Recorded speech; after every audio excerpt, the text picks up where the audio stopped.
Belajar merupakan sebuah proses untuk mendapatkan pengetahuan yang dilakukan sepanjang hayat selama kita hidup. Menurut Pichard 2008, belajar merupakan suatu upaya dari seseorang untuk mendapatkan pengetahuan ataupun keterampilan melalui pengajaran, studi, instruksi, dan pengalaman. Lalu, menurut Chang 2012, belajar merupakan suatu bentuk perubahan perilaku yang dihasilkan dari pelatihan ataupun dari pengalaman. Berdasarkan pemaparan tadi, dapat ditarik kesimpulan bahwa belajar ditandai dengan adanya perubahan perilaku atau change behavior. Dari yang kita asalnya tidak tahu menjadi tahu, lalu dari asalnya kita itu tidak terampil menjadi terampil. Nah, perubahan tingkah laku ini terjadi secara bertahap, tidak langsung terlihat. Lalu, perubahan tingkah laku tersebut merupakan hasil dari berbagai pengalaman belajar. Nah, pengalaman atau latihan ketika proses belajar dapat memberikan kita penguatan sehingga kita bisa menjadi lebih bersemangat dalam menghadapi hal selanjutnya yang akan terjadi kepada kita. Teori behaviorisme yang pertama menurut Pavlov, belajar itu adalah suatu proses perubahan yang terjadi karena adanya syarat-syarat yang kemudian menimbulkan reaksi. Untuk menjadikan seseorang itu belajar, haruslah kita memberikan syarat-syarat tertentu. Hal terpenting dalam belajar menurut teori behaviorisme yang dikemukakan oleh Pavlov adalah adanya latihan-latihan yang terus-menerus agar menghasilkan perilaku yang terjadi secara otomatis.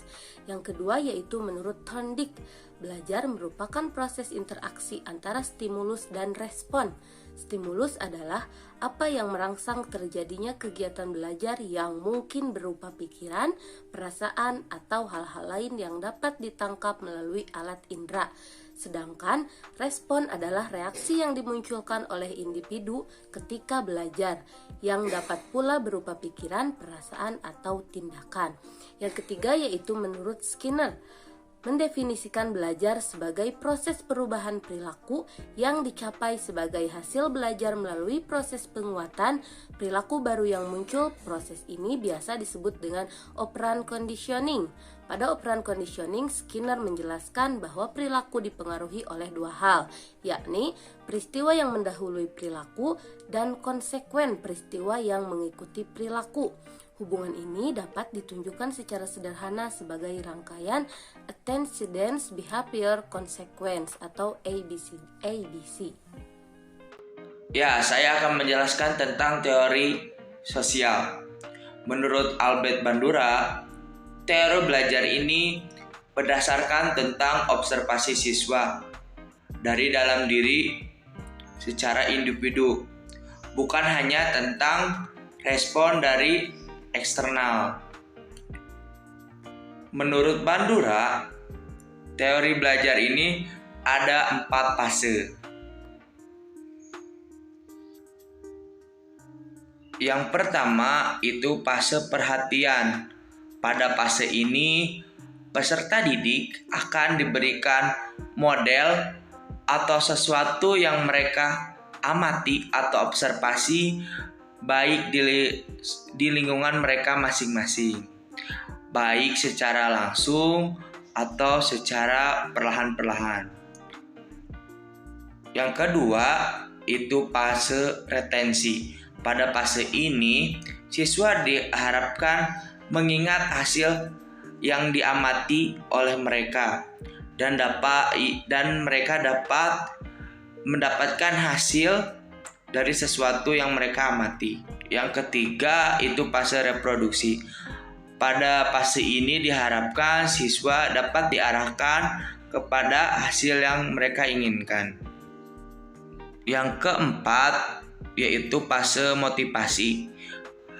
Ini merupakan fase terakhir pada tahapan teori belajar sosial.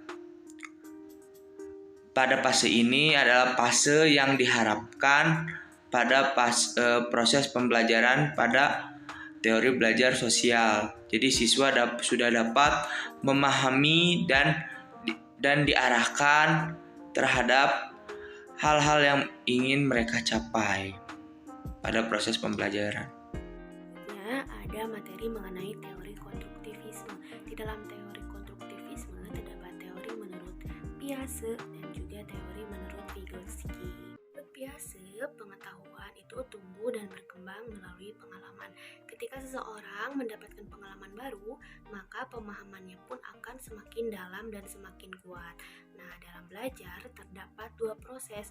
Yang pertama, proses organisasi informasi, yaitu menghubungkan informasi yang baru dengan pengetahuan yang sudah didapatkan sebelumnya atau yang sudah disimpan sebelumnya. Tahap yang kedua itu ada proses adaptasi. Nah, dalam proses adaptasi itu terdapat dua kegiatan. Yang pertama, menggabungkan pengetahuan yang diterima atau yang biasa disebut dengan asimilasi. Dan yang kedua, mengubah struktur pengetahuan yang sudah dimiliki dengan struktur pengetahuan baru sehingga terjadinya keseimbangan. Menurut Vygotsky, belajar itu merupakan sebuah proses yang melibatkan dua elemen penting. Yang pertama, belajar itu merupakan proses biologi sebagai proses dasar. Yang kedua, proses secara psikososial sebagai proses yang lebih tinggi dan berkaitan dengan lingkungan sosial dan budaya. Nah, pemikiran Vygotsky yang sangat berarti salah satunya adalah ZPD. Apa itu ZPD? ZPD adalah zona proximal development. Nah, merupakan suatu tingkat yang dapat dicapai oleh seorang anak ketika melakukan perilaku sosial.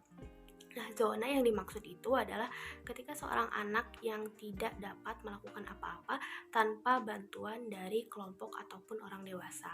Ide kedua dari Vygotsky yaitu ada scaffolding.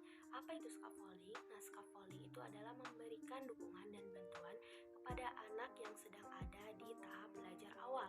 Nah, bantuan dan dukungan tersebut perlahan-lahan akan berkurang seiring berjalannya waktu karena anak tersebut sudah memahami permasalahan daripada tugasnya. Seperti itu. Baik, selanjutnya saya akan menjelaskan mengenai teori belajar humanistik. Teori ini bertujuan untuk menghasilkan hal baik bagi kemanusiaan agar bisa mencapai aktualisasi diri dan membuat individu mampu mengenali dirinya sendiri. Berikut adalah hierarki kebutuhan dasar manusia oleh Abraham Maslow yang menjelaskan bahwa manusia harus memenuhi kebutuhannya dari yang paling rendah, kemudian naik ke jenjang atau tahap selanjutnya sampai ke tahap yang lebih tinggi, sehingga siswa bisa mengaktualisasikan dirinya dengan baik. Jadi teori ini menegaskan bahwa setiap orang akan menempatkan kebutuhannya berdasarkan situasi yang dialami dan dibutuhkan. Konsepnya yang dibuat dalam bentuk hierarki seperti pada gambar. Hierarki kebutuhan mulai dari tingkat dasar, yakni kebutuhan fisiologis seperti makan, minum, dan istirahat. Kemudian yang kedua, kebutuhan rasa aman. Yang ketiga, kebutuhan untuk dicintai dan disayangi. Dan lanjut yang keempat, kebutuhan untuk dihargai. Serta kebutuhan yang paling tinggi atau yang kelima, yakni kebutuhan untuk mengaktualisasikan diri. Oleh karena itu, lingkungan sekolah kita sebagai pendidik diharapkan dapat menerapkan teori belajar ini.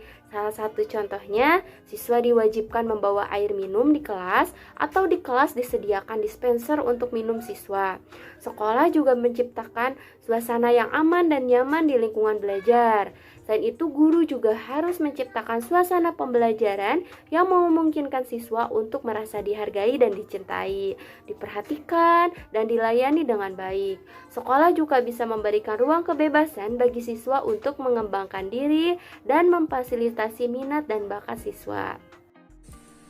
Motivasi belajar adalah keseluruhan daya penggerak baik dalam diri siswa maupun dari luar siswa, sehingga menimbulkan hasrat, keinginan, semangat, dan kegairahan dalam kegiatan belajar demi mencapai suatu tujuan. Kemudian, motivasi sendiri terbagi menjadi dua, yaitu motivasi ekstrinsik dan motivasi intrinsik. Motivasi ekstrinsik terkait dengan kegiatan melakukan sesuatu yang bertujuan untuk mendapatkan sesuatu yang lain. Sementara motivasi intrinsik berkaitan dengan motivasi internal yang ada pada diri seseorang untuk dapat melakukan kegiatan berdasarkan minat dan kemauannya sendiri. Paradigma personal peserta didik kaitannya dengan mindset. Menurut Dweck 2006, pola pikir atau mindset adalah sekumpulan dari pikiran dan keyakinan yang membentuk pikiran atau kebiasaan pada individu. Pikiran atau kebiasaan seorang ini akan mempengaruhi cara individu berpikir, apa yang individu rasakan, dan apa yang individu lakukan. Pola pikir seseorang ini yang nantinya akan mempengaruhi cara individu memahami dunia dan memahami diri sendiri. Dweck menggunakan istilah fixed mindset dan growth mindset untuk membantu seseorang memprediksi keberhasilan di masa mendatang. Growth mindset ini merupakan pola pikir berkembang, sedangkan fixed mindset merupakan pola pikir tetap. Bisa kita lihat perbedaannya, karakteristik antara growth mindset dan fixed mindset ini bahwa growth mindset mereka mempunyai karakteristik mereka selalu berpikiran saya bisa belajar apapun yang saya mau.